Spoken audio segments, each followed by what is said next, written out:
I appreciated that you're here, actually, in Munich.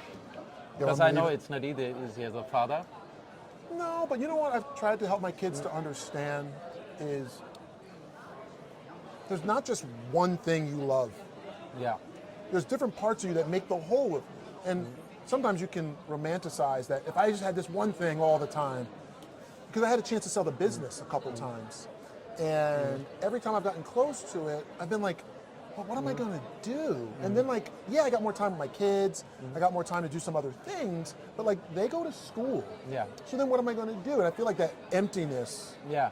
would then show up in bad ways in other places that are like, my kids are like, my God, my dad won't leave me alone because every time I'm in the house, he's like, Yeah, that's right. let's play a game, you know? That's right. Yeah, right?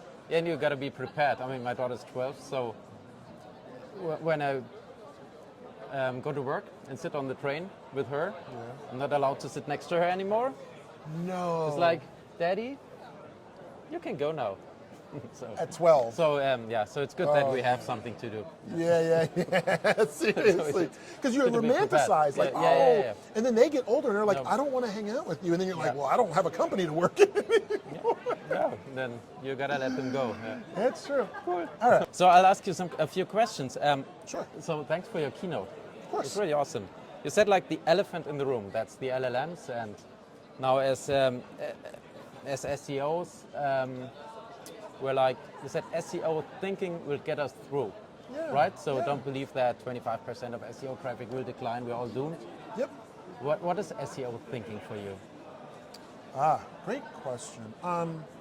So when we say when you hear these 25% of SEO traffic will go away, I believe that's not, people aren't saying there's 25% less sales in an organization. No. People aren't saying there's 25% less questions. It's that they're going to shift the medium by which they will get those questions answered. Yeah. And we now live with AI in a world where producing content is so easy that we're still going to need algorithms to order all the content people are making. Yeah. Right? So at the end of the day, now that we can all make content really easily, that just means there's even more stuff for people to have to sort through, which means you have to have an algorithm. Yeah. Something needs to say, I'm going to show this, but not that. Well, if we can understand those decisions, that's what we've done as SEO people for years. Yeah. What are the things that are causing them to show me or not show me? And how do I do more of the things they show versus not show?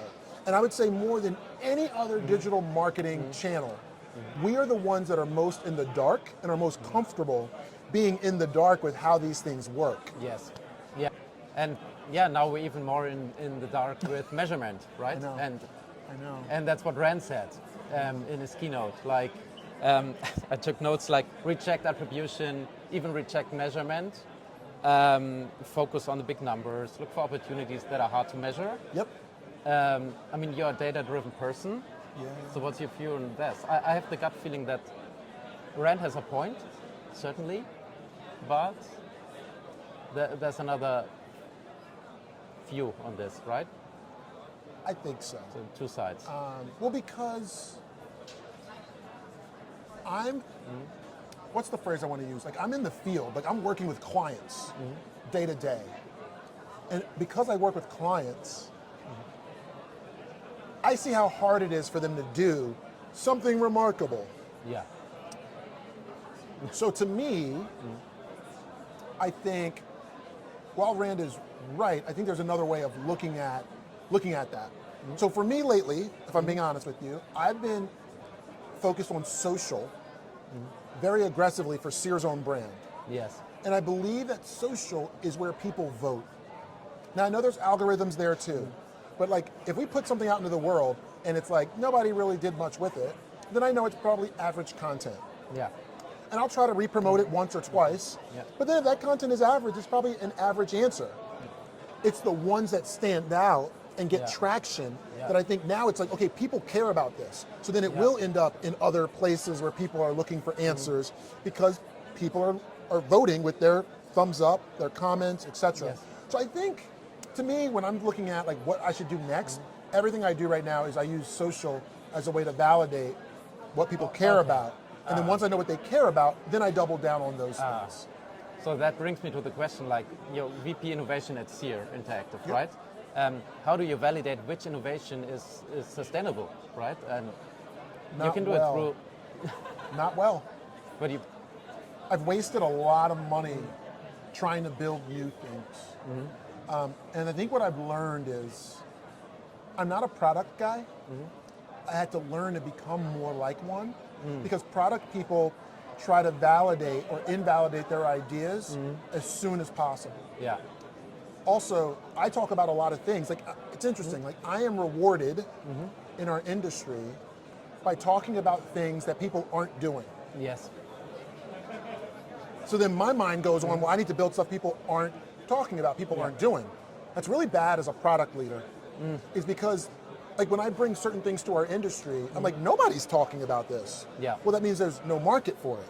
yeah. It could be a reason for a market gap. Yeah. Right. So what I think I've learned is I need to validate Yeah. my innovations as soon as possible.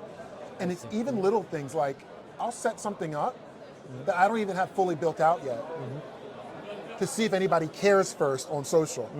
Yeah, that's. But it'll look like full out, yeah, product, whatever. And I'm very authentic and transparent, so I don't like building something and saying, hey, we got this thing. But it's critical to do that because I have built things and spent hundreds of thousands of dollars to find out that nobody was willing to put down their credit card to buy it. Yeah. And that is another type of risk in our business. Yeah. So now I think more like a product person that's like, Yeah. what's the smallest version of this that I can like do? the MVP. I mean, but bring like it out. really, like not even build it yet. I have an idea. Let me put it together and then talk to 2 or 3 clients and say, hey, if I charged you $1,000 a month for this, would you get it? And if they go, for $1,000, because here people will go, yeah, well, that's great, Yeah, because yeah, they don't have to awesome. pay me any money. Yeah. You got to make sure that somebody's right. willing to pay you Yeah. for your ideas. And I think that's a Yeah. lesson that I've learned the hard way. But now I'm glad I've learned it because I'm a lot better off on managing my own innovations Yes. to as small of a level as possible. And then as I get information back that people are interested, I increase my investment and my brain power. I see. At the, And at what stage are you bringing the kind of innovation or the product into your agency and your team? When is the point where you say like, okay, I've experimented enough, let's try this out? Or are you talking really directly to the clients as you mentioned, or do you validate through your team, or? it's a bunch of different things. So I don't validate through my team anymore because I also lost a lot of money doing that. Because your team doesn't pay you. Yeah. Right? And I think sometimes we can lose sight of the fact that we need to talk to, oh my God, I lost so much money in product development. Because early on, I was building products based on what my team told me they wanted. Yeah. Oh, if we could do this, this would save me time. If we could do this, it would save me time. So we went out and built those things. The problem is as you save people time, somebody needs to backfill that time with sales and new clients. Yes. And so we had built things that helped the team, but then we didn't have enough clients coming in for that team.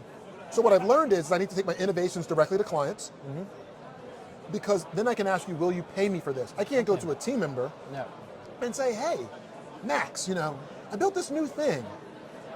Would you be willing to pay me to build that thing to solve your problem? Your team's like, no, you pay me. I don't pay you. So, you know what I'm saying? So you got to really find out. So I go to clients direct to answer your question a lot. I also, to the best that I can, I do try really hard to bring my team members along, but our most recent iteration of our product enables me to take any of my hypotheses and scale them across every client in 5 or 10 minutes. So now, if you and I were sitting here and I had my laptop open, and I said, hey, you said, hey, Wil, I have this hypothesis around people also ask questions, and this and this and that. If I have all that data already in my data warehouse, 5 minutes later, I have that thing built, tracking monthly for every client. So now I'm able just to innovate as soon as I have the idea. Whereas before, oh my God, the old way we used to do our innovation is you'd have to stop the company. Okay, here are the 3 things that we did this month that we think are the new way of doing things. You got to train all those people, right? Yeah. And then once you train them all, then 2 of them might leave in 6 months. You hire 2 new people, they're going, I've never done anything like this before. So then they need to be trained.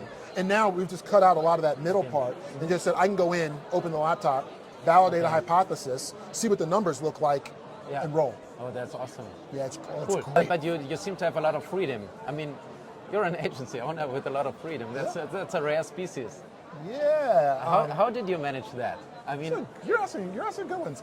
So I don't run the business anymore. I had an employee, she's been with me for 15 years, and every couple of years you could just tell this girl was amazing. She could just take over more. She thought better than I did. I'm a very short-term thinker about business. I can think long-term about SEO. When it comes to the business, I'm not real good at seeing how something will play out in 6 months or a year. She could see right through all my ideas, and she'd be like, that's not gonna last in a year because of this. That's not gonna last in 6 months because of that. So over the years, I just kept promoting her and promoting her, and then at some point, I was like, you just run the business. So what happens is I have no direct reports.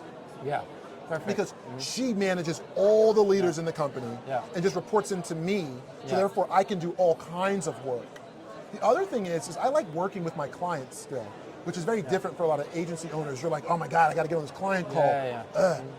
Those people pay me, so therefore I love sitting on client calls. And they appreciate it. They appreciate it. They get they get more attention, and I think that's good for our business. Yeah. But also it helps me to hear their problems direct. Yeah. A lot of times as an owner, you're hearing what your client's problems are through other people, which means they're going to take the way they heard it and present it to you. If you're lucky. If you're lucky.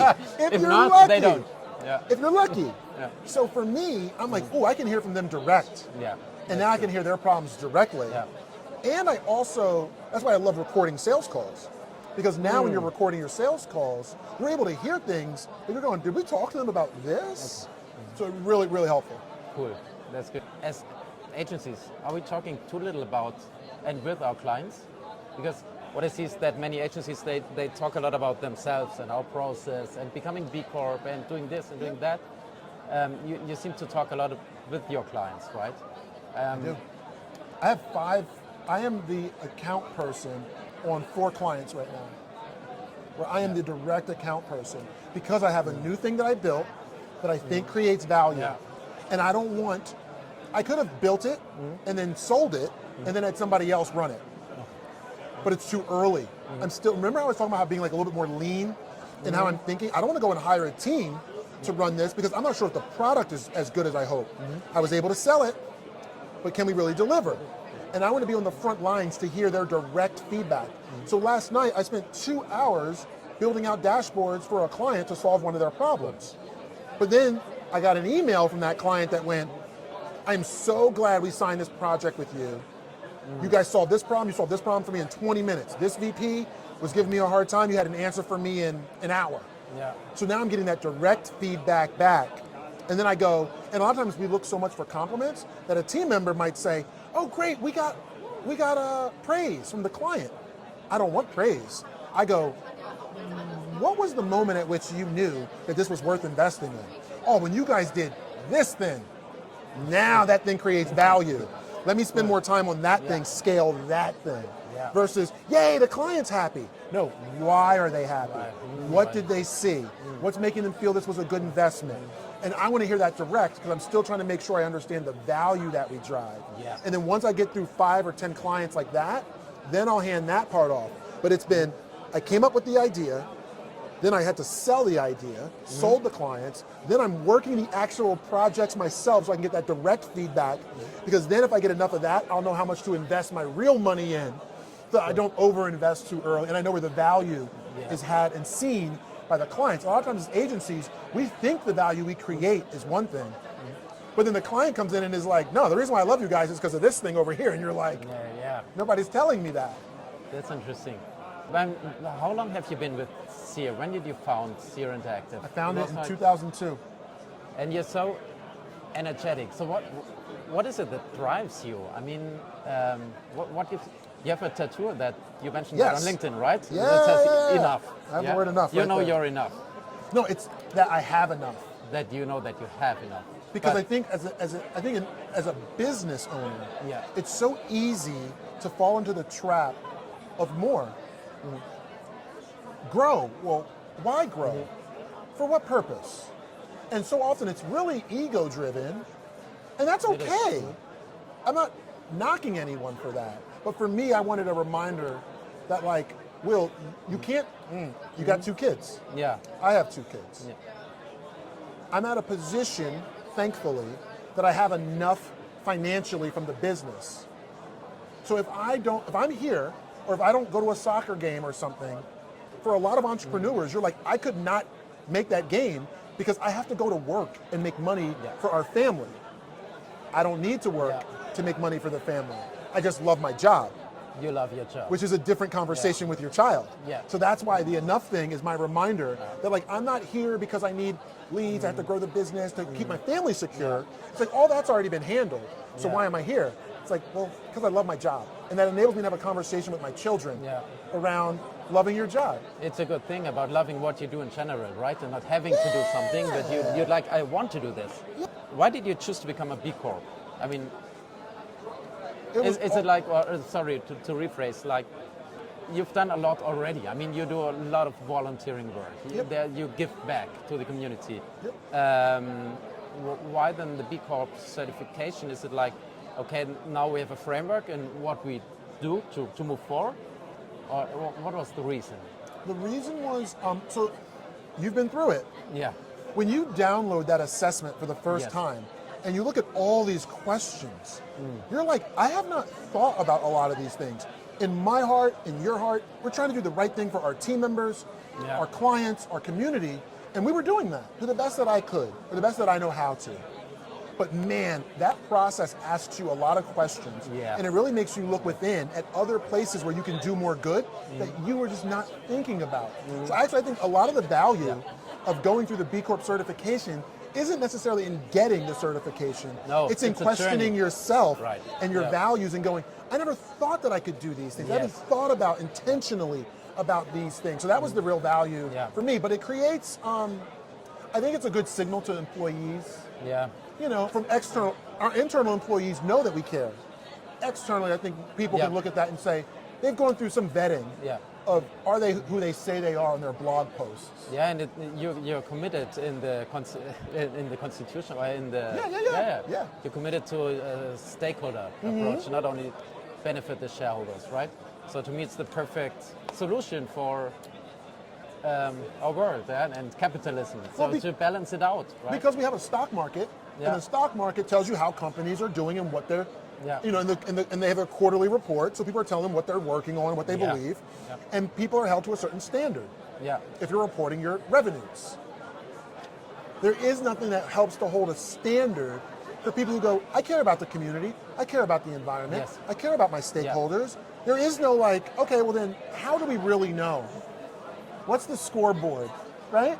Yeah, so how do you choose your clients? Who do you work for? Where do you have an impact, and what do you not do? So thank you, Wil, so much for this interview. Me. I appreciate it. Thank you so much. Really appreciate it. Hit me up anytime if you want to if you have more questions. Hit me up. Thank you so much. All right.